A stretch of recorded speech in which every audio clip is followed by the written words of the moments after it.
Chapter 3: The Various Systems of Mental Healing.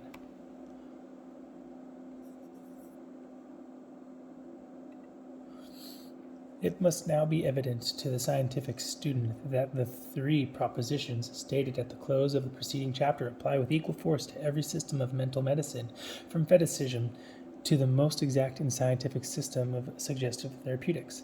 Like all the laws of nature, the law of mental medicine is universal in its application, and like all the others, it is simple and easily comprehended.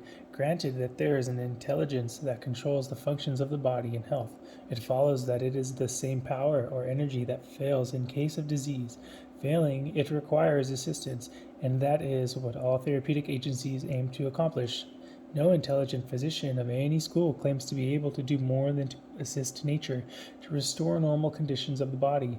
That it is a mental energy that thus requires assistance, no one denies. For science teaches us that the whole body is made up of a confederation of intelligent entities, each of which performs its functions with an intelligence exactly adapted to the performance of its special duties as a member of the confederacy.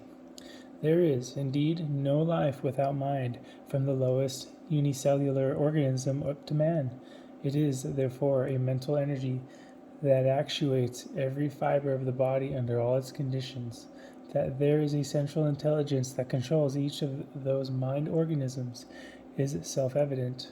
Whether, as the materialistic scientists insist, this central intelligence is merely the sum of all the cellular intelligences of the bodily organism, or is an independent entity capable of sustaining a separate existence after the body perishes, is a question that does not concern us in this pursuance of the present inquiry.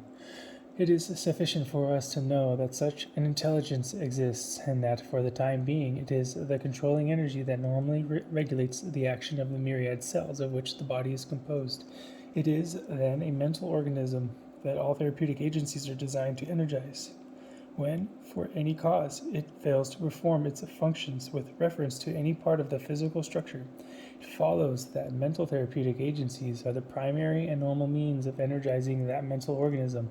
That is to say, mental agencies operate more directly than any other, because more intelligibly, upon a mental organism, although physical agencies are by no means excluded, for all experience shows that a mental organism responds to physical as well as to mental stimuli.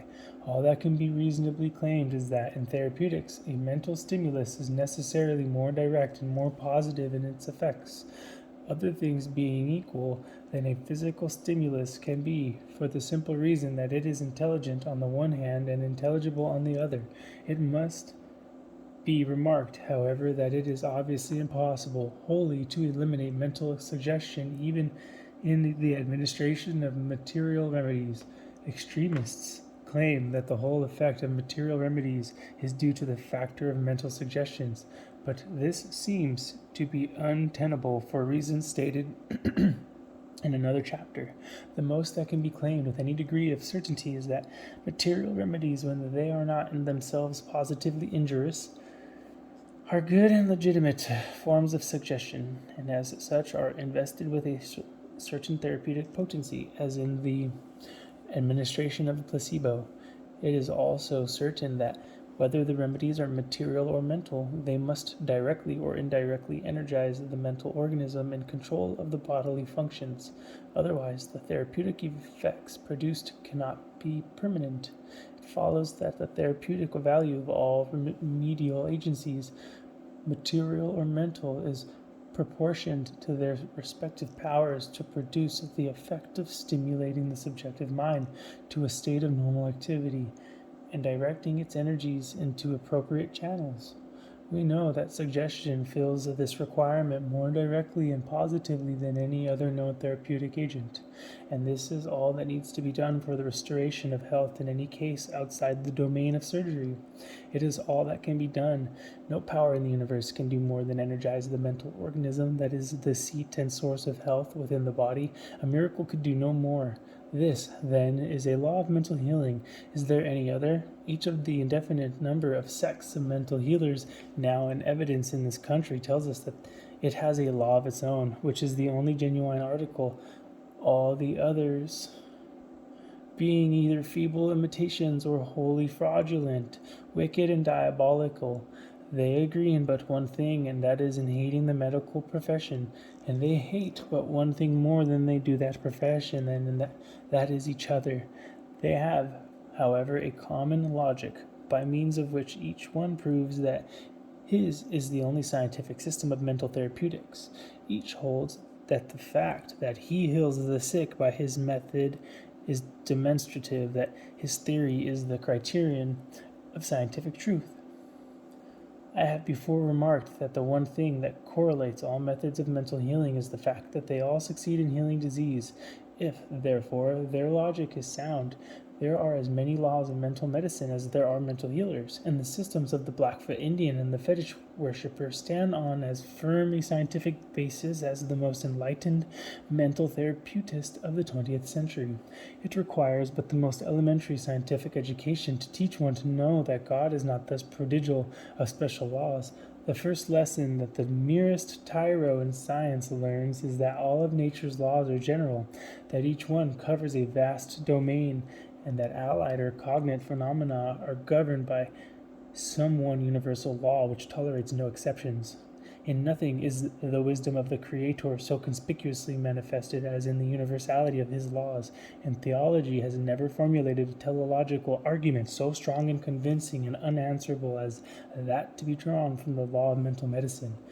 For it not only shows the infinite wisdom of God, but it is demonstrative of his infinite love for all mankind, his infinite mercy, his infinite benevolence toward all sentient creatures.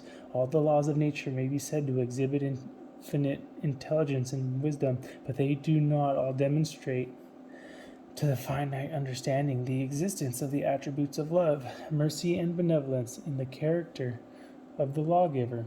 The law of organic evolution, for instance, involves an infinite prodigality of life and the necessity for universal death, to say nothing of the apparently total disregard of the lives and the comfort of all sentient creatures involved in the normal operation of the physical forces of nature. It requires the postulation of a design, a commensurate end in view, namely the development of man, the evolution of an immortal soul, to make the wisdom of the law of organic evolution manifest to the common understanding.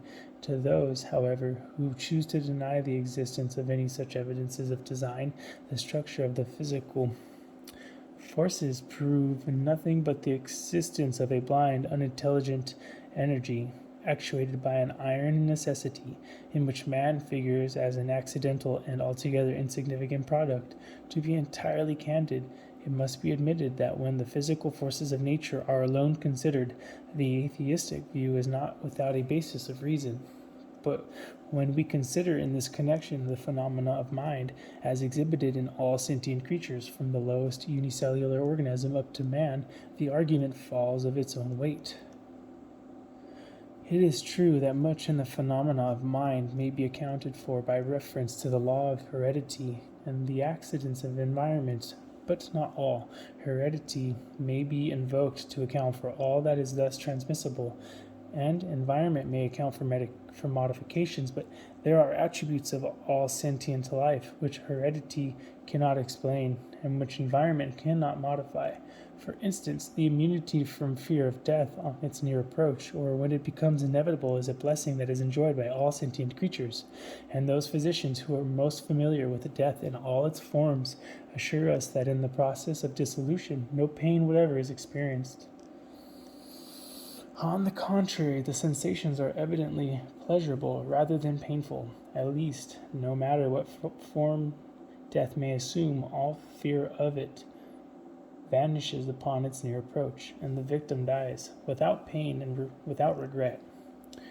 Now, no one has ever been able to assign a biological reason for this immunity. It stands apart from all other biological facts, in that it appears to be valueless as a factor in the scheme of organic evolution, and yet it is as universal as sentient life itself. The fear of death is also universal, but it has its uses, which are obvious, as the universal instinct of reproduction. Pain is also useful as a preservative of life, in that it stands as a sentinel to warn sentient creatures of imminent peril.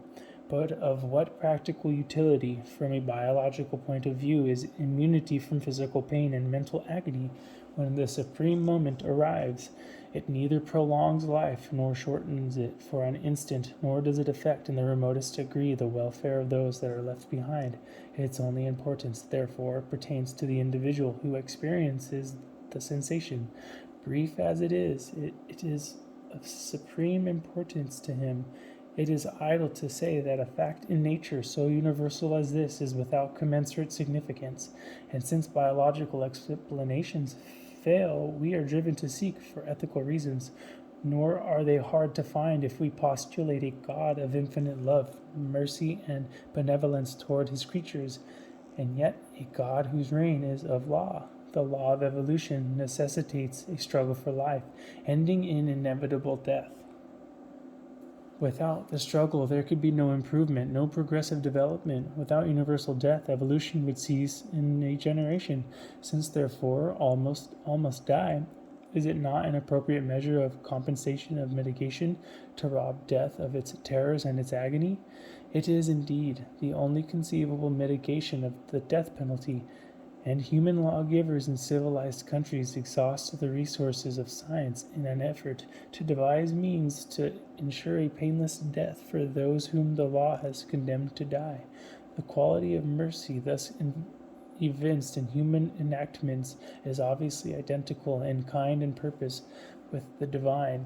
It follows that the same logical conclusions are derivable from both, namely, a law that produces exclusively the results of mercy and benevolence presupposes a lawgiver who is endowed with intelligence and actuated by corresponding emotions. The pious Jacobi once said, in effect, nature conceals God, man reveals God.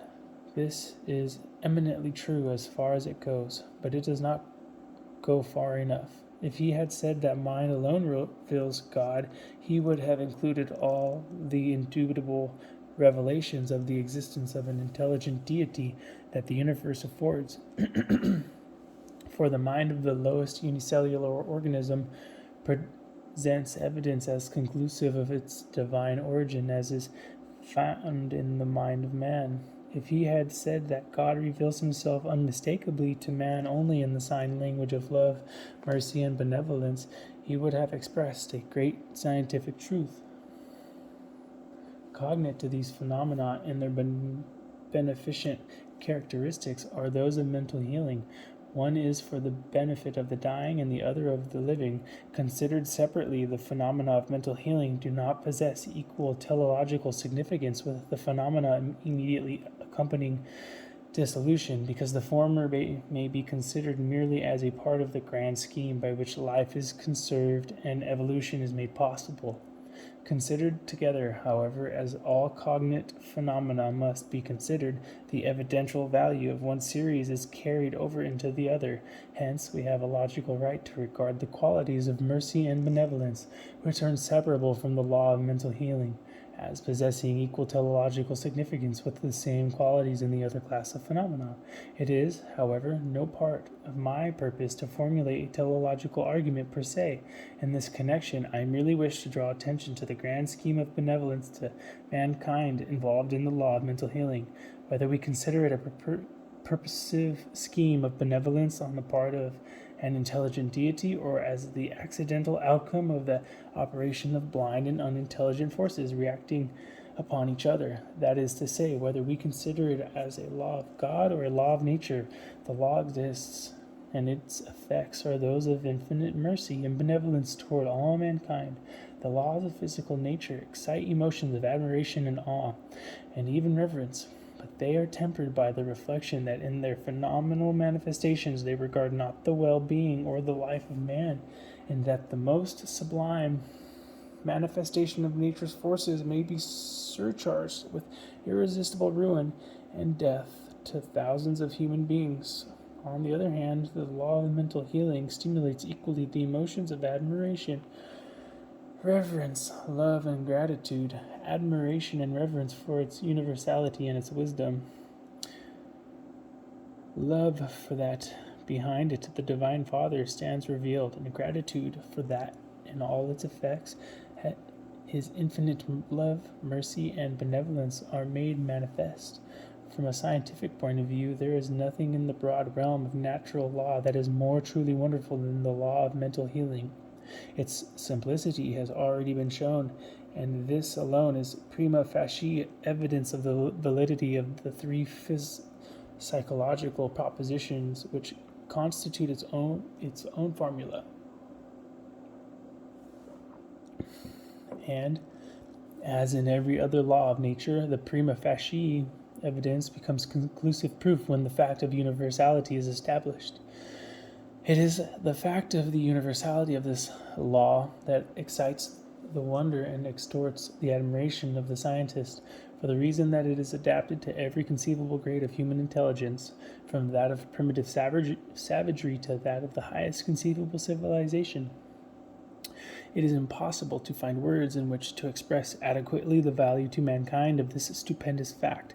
We may faintly realize it, however, when we reflect that for untold ages suggestion was the only therapeutic agency available to man. Medicine, if we date its advent from Hippocrates, the father of medicine, who flourished about 400 BC, is a modern institution when compared with that long line of healers who wrought their therapeutic wonders by the aid of suggestion in its myriad forms. It would require many volumes of the size of this to catalogue the different methods of mental healing, ancient and modern, and point out how suggestion operates to effect a cure in each particular case.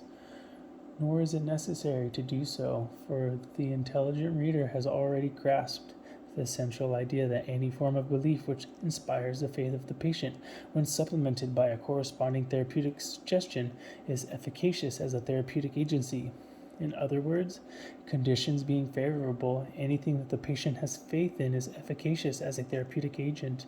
Thus, the fetish worshipper who believes that a stick or a stone is inhabited by a powerful and beneficent spirit whose aid can be invoked by certain ceremonies may, by the performance of the prescribed rites, be restored to health.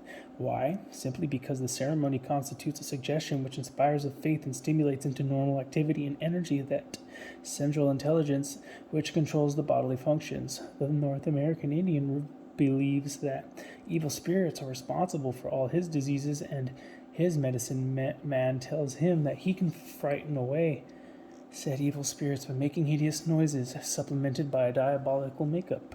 He prepares himself accordingly, and seating himself before the wigwam door in full view of the patient, proceeds to make things unpleasant for all concerned, and positively unendurable for the evil spirit. The latter generally flees in the course of a day or two, leaving the patient to recover. I have authentic information from educated Indians who assure me that for the poor Indian whose untutored mind sees God in clouds or hears him in the wind, this method of healing is generally more effective than are the material remedies of the educated physician.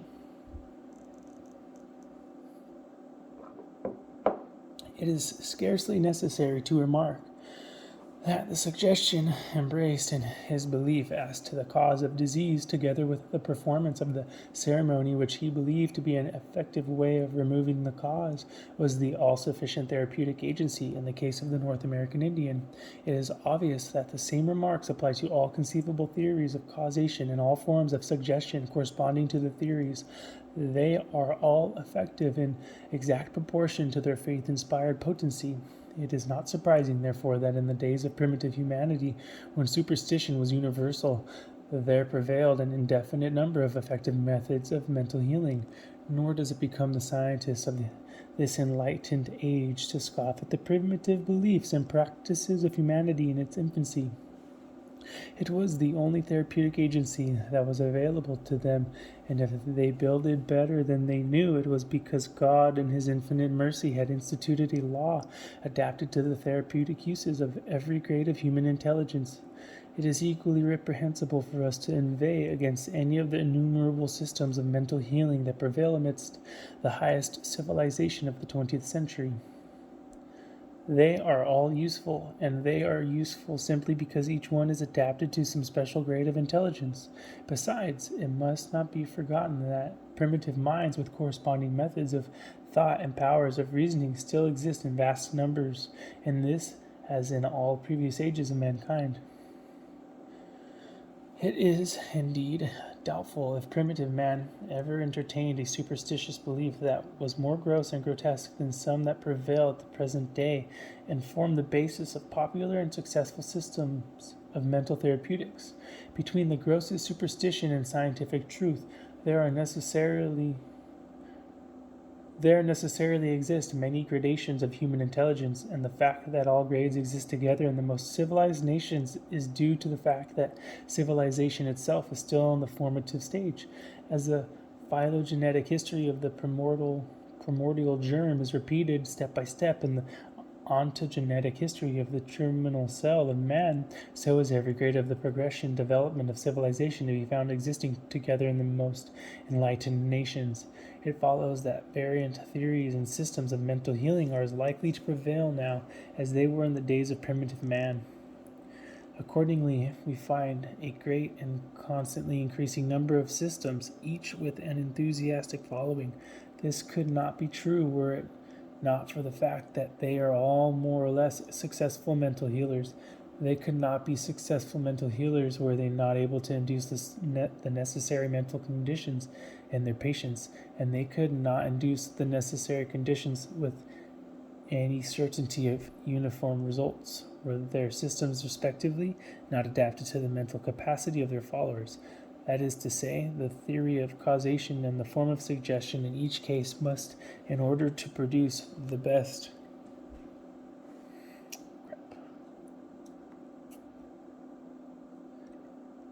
results, appeal to beliefs, the habits of thought, or the prejudice of the patient, which is but another way of saying what has already been dwelt upon, that suggestions are most effective when acting upon lines of least resistance.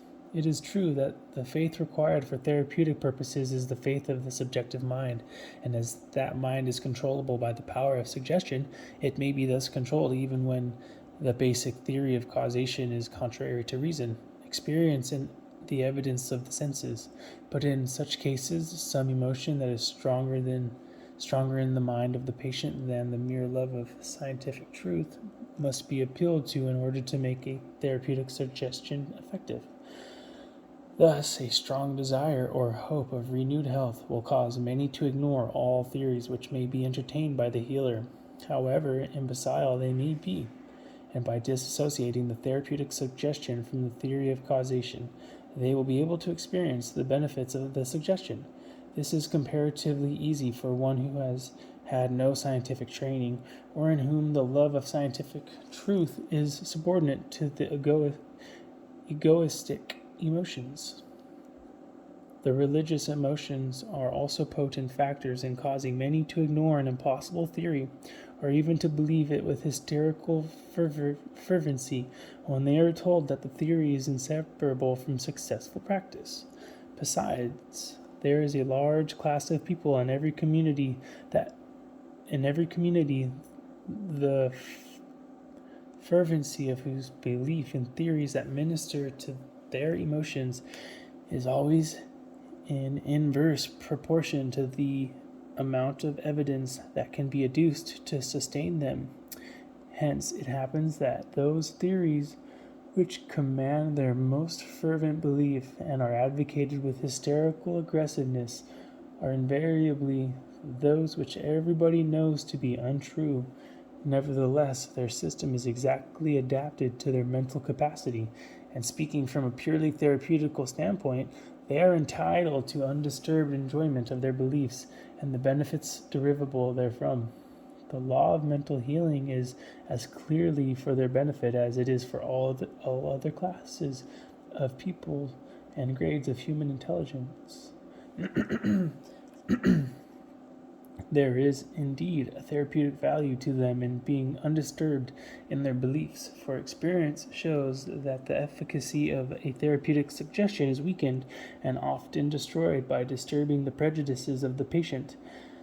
Thus, it often happens that after a cure has been effected, the patient will totally relapse upon learning that the healer believes something against which the patient entertains a prejudice, or disbelieves in something which the patient believes, although the belief or the disbelief may not have the remotest connection with mental healing. This is especially true of religious beliefs and prejudices. Hence it was that the master always carefully avoided disturbing the religious prejudices or beliefs of his patients. It is, therefore, worse than useless from a therapeutic point of view to attempt to educate one of the classes referred to in the true science of mental therapeutics. As a rule, they have never been trained in scientific methods of investigation or in habits of clear thinking, and a palpable fact is considered by them as utterly valueless when it conflicts with some fantastical theory that ministers to their emotions. Besides, those who have sought to make a religion of mental healing are doing a good work, for besides healing the sick, they have poured the balm of religious consolation into many a stricken heart, and made better men and women of many who were unable to assimilate any other form of religion. This is but another way of saying that their religion is adapted to the needs and capacity of those who can assimilate it. I have said that mental healing is not a religion, and for that statement I have the authority of the Master, but that is not saying that true religion is not a powerful auxiliary to mental healing. All experience shows that it is, for it is not only a wonderfully efficacious form of suggestion, but it promotes that calm serenity of mind which is of the first importance in all systems of mental medicine. Prayer is also wonderfully effective, for more reasons than one, but this subject cannot be discussed here. But while mental healing is in no sense a religion, it is impossible for any right-minded person to reflect upon the law of mental healing, its universality, its adaptability to all grades of human intelligence, together with its implications of divine love, mercy, and benevolence, without a feeling of the profoundest reverence for the being whose wisdom and fatherhood is thus unmistakably manifested. It teaches humility, promotes religion, inspires gratitude, and disarms prejudice against any form or process by which the law is made available for the alleviation of human suffering. It must not be inferred from the foregoing that all systems of mental healing are of equal value to mankind, for that would be equivalent to alleging that error and superstition are as potent for good as scientific truth. God has not thus equalized the value of truth and falsehood, or good and evil, for any purpose whatever. In primitive times, when all systems were based upon error, they may have been equally valuable as instruments of God's mercy to his children during the infancy of the human race, when truth was not available to any. But in an enlightened age, when many are seeking for truth with strenuous effort, and some are even finding it, the whole aspect is changed. For when once a fundamental truth is discovered in any science or in any field of human thought, all systems based upon error must eventually yield, however useful they may have been in their day and generation. Nothing is permanent but truth. Error loses its vitality in the sunlight of truth, and hence no human institution that is based upon a fundamental error can permanently endure in the presence of a fundamental truth. Wrong systems may endure for ages when sustained by interest or prejudice, but their incidental good effects become less and less in evidence, and finally vanish. This is especially true in the domain of mind, where everything depends upon mental attitudes and conditions. I have already shown how the effects of a valid therapeutic suggestion may be vitiated by the emotional prejudices of the patient. It is obvious that the same effect is likely to happen when a patient has been healed by a false system and afterwards learns that the system is based upon a fundamental error. Action and reaction are always equal. Hence, when a lover of truth reacts against a false system, the violence of the reaction is proportioned to the grotesque imbecility of the system. He simply loses faith in the false system when he learns the truth, and the effects are retroactive. It is obvious that there can be no such reaction against a system founded upon scientific truth. Reaction against an inductive science is impossible, for truth is eternal.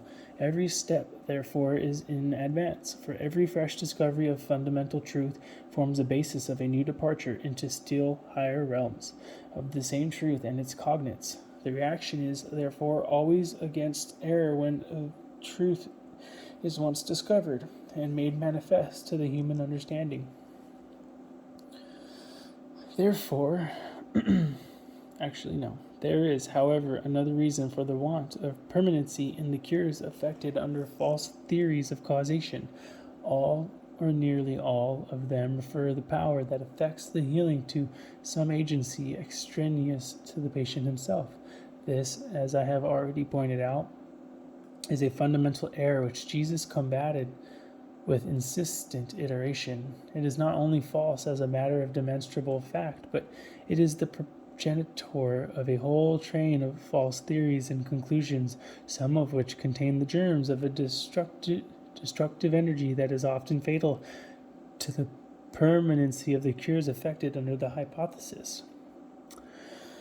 The reason is that when a patient is once convinced that an extraneous power has interposed to effect his cure, he feels that he is in some way dependent upon the power for the future preservation of his health. He feels himself to be a helpless dependent upon the favor of some extraneous intelligence of which he knows nothing, except that its aid was once invoked in his behalf by some third person, namely the healer. The result is that when the personality of the healer is removed, the patient begins to entertain doubts as to whether he may expect a continuance of the favor. Soon his doubts deepen into convictions, and when the expected unfavorable symptoms are felt, his convictions become certainties, and he feels that for some inscrutable reason he has forfeited the goodwill of the healing agency. The result is a relapse, in one form or another. This adverse factor is ever present with him who heeds not the words of the Master, but pins his faith upon some hypothetical healing power extraneous to himself, and whose favor he cannot command. All this is, of course, in violent contrast to the true science of mental healing as it has been deduced from the immutable laws of nature recently discovered by modern scientists.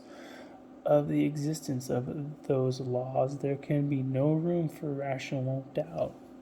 They have been demonstrated by thousands of the most careful scientific experiments by the ablest living psychologists. Their universal applicability to the phenomena of mental healing has also been demonstrated by careful observation and experimentation. That is to say, the existence of those psychological laws affords a scientific explanation of all the phenomena of mental healing. It shows why each and all methods are successful in the production of therapeutic results. The fact remains that there can be but one correct method, or to say the least, but one best method of applying the law to the uses of mental medicine. That method must necessarily be the one which is based upon demonstrable scientific truth, the method which eliminates all taint of fraud, falsehood, and superstition, the method which appeals to the reason of both healer and patient, the faith of the patient being the primary mental condition sought. It is obviously more easily attained by an appeal to reason than to blind credulity. The effects are more permanent because there can never be a reaction against it caused by a discovery of fraud, deception, or a false suggestion. It is also more permanent because the science teaches man what he is. It reveals his inherent powers and points out his limitations. Most important of all in this connection is the fact that, in revealing man to himself, it teaches him that he can control the energy within himself, which in turn controls his vital functions. These remarks apply, of course, only to those who love truth better than falsehood or error, and who are mentally capable of exercising the discriminative power of induction, and they are not addressed to any other class of minds.